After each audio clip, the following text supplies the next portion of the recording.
Hi, welcome to Quilting with Carla. Today I'm going to show you how to make the talking points block. Quilt behind me, every second block is a talking points block. You notice these, they zigzag back and forth. There are 32 of them in this quilt. This quilt is called Accidental Dragonfly. It'll be in the July issue of AQ Magazine. In the magazine you'll be given the master to make the block. This is actually a half block, but you can photocopy it and use that for your paper piecing master. And here's what your block looks like. So 2 halves make 1 full block. But I'm going to show you how to use the pre-printed foundation paper. This is printed on 2 sides. It's sold a package of 10 sheets. Each sheet has 6 blocks and 2 borders. The quilt is made with the Gradation Mixer collection from Northcott. It looks really scrappy, but there's really only 7 fabrics here. There's such a wide color variation within the same fabric that you can't even tell that, for example, this piece here comes from the same fabric as this one there. Gives it a lot of interest. Now it's called Accidental Dragonfly because, quite frankly, it's an accident that it looks like a dragonfly. Originally I thought it would look like woven pieces of color and I had a name that was appropriate, but everyone who saw it said, oh cool, dragonfly, so that's why it's called Accidental Dragonfly. So let me show you how easy this is to do. First thing you're going to do is cut all of the fabric rectangles. The pattern in the magazine shows you the sizes. And if you're making another pattern, you'll see the sizes on the fabric chart for each of the pieces. There are 12 pieces, so from 1 to 12.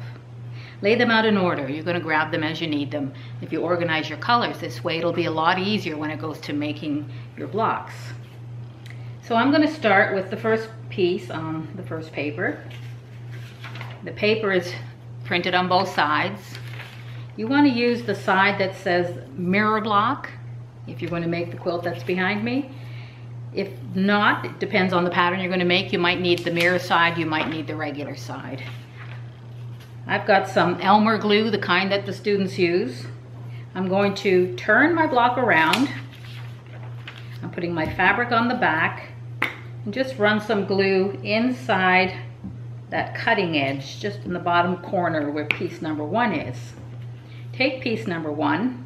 I can cut this first into a triangle and position that piece. In this case, it's right side up. This is the very first piece. Stick it down on those bottom edges so it doesn't move. Now you're going to flip it around. This is where you trim. Each piece gets trimmed before we add the next one. Line up a straight edge. I just have a piece of cardboard here with the line between piece number 1 and 2 and fold back your paper. Making sure you're folding with that cardboard snug in there. This is the add a quarter ruler. It has a little ridge. Put that ridge up against the cardboard and trim. So what you're doing is you're adding a 1/4 inch to the sewing line. So this is your seam allowance. Now you're going to add piece number 2. In this case, here's the rectangle. A little hard for you to see the difference, but there is a right side and a wrong side. If you're doing a batik fabric, that of course won't have a difference. But I'm going to line this piece up. Now when I flip back a little bit, I can see that there's a point for piece number 2. Where that point is, where it intersects with the sewing line, I'm going to position my corner right on that sewing line. You see that? So I've added the 1/4 inch. I'm going to take that now to the machine and I'm going to stitch that from the front. I'm going to sew along that line between piece number 1 and 2. Here it is, sewn together. Oh, sorry, I'm going to show you that in a sec. Here it is, sewn on. You can tell from the front that I've sewn right along that line there. I'm going to press it. I press from the fabric side, and I really want to make sure that that seam is completely open.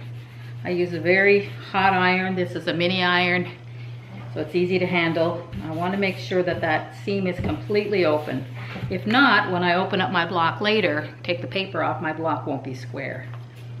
back to the front of the paper, line my straight edge up between piece number 2 and 3, fold back the paper, put the add a quarter ruler down, catch that edge, and trim.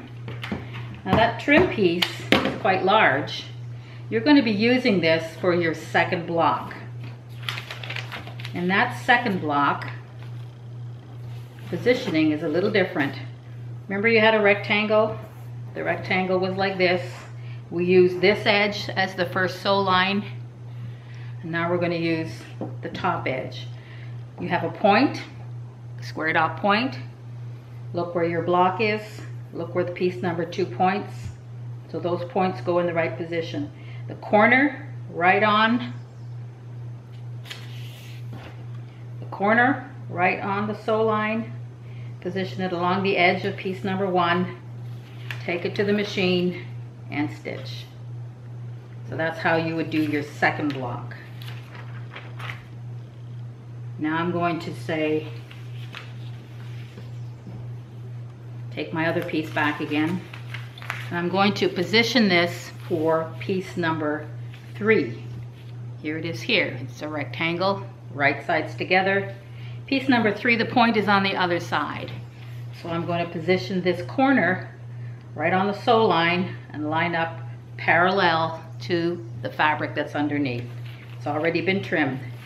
Take it to the machine and I'm going to sew between 2 and 3. And here it is sewn. There's your thread you can see right on your sew line. I'm going to press this nice and flat.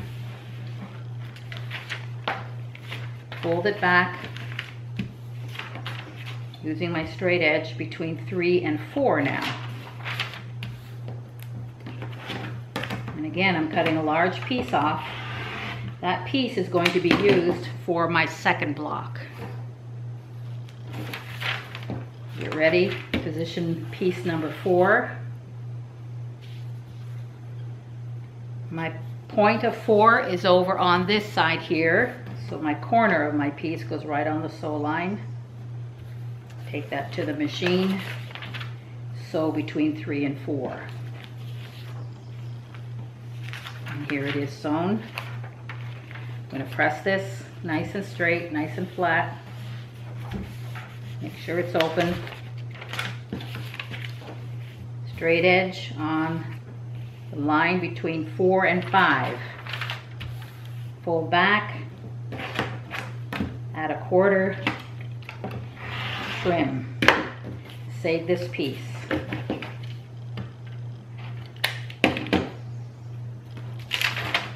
Get ready to position piece number 5. Point of 5 is over on this side. Position the right sides together with my corner right on the sew line. Line up those fabrics. Take it to the machine and sew between 4 and 5. Just like this. Press open.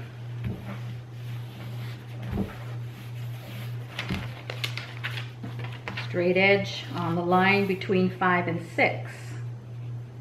Fold back. Add a quarter and trim. Position piece number 6. It's quite a large rectangle.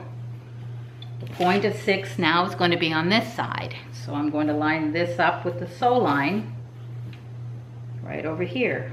Line up that edge. Take it to the machine and sew on the line between 5 and 6, which now looks like this. I'm going to press it open. It looks odd from this side. Don't worry about that. Remember, you have a point. The point goes angled this way. So the fact that you're not covering the paper over at this end doesn't matter. Straight edge between 6 and 7. Pull back. This is why you need a 12-inch ruler. This is a long edge to cut. Trim. Save that piece for the next block. Position piece number 7. Point of 7 is on this end. So you're going to line up that point with this time you're going to actually line up with almost the outside edge of your paper, your cutting edge of your paper. Because now that we're getting smaller, we need a little more fabric on this side. So we're going to line up the last 6 pieces a little differently. If you're using the paper that's in the magazine, if you've copied your own, you're actually going to stop here and have a half block, make another one starting from this direction, and then sew the 2 together. If you're using the pre-printed paper, you're going to make 1 block all at once. So here's my right sides together. So not quite to the outside edge, just maybe halfway between my block trim line and my paper cutting line. Line up that 1/4 inch and stitch just like this. Press open. Fold back. Now we're going to get ready for piece number 8. So we're folding back between 7 and 8. Add that 1/4 inch and trim. Save that piece for the next block. Piece number 8. The point is over at this side. Right sides together. The corner goes not quite to the edge of the paper, about halfway between those 2 outside lines. Take that to your machine. You're going to sew between 7 and 8.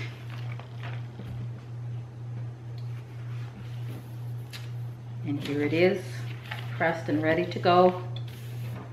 Now we're getting ready for 9. Fold back. Add a 1/4.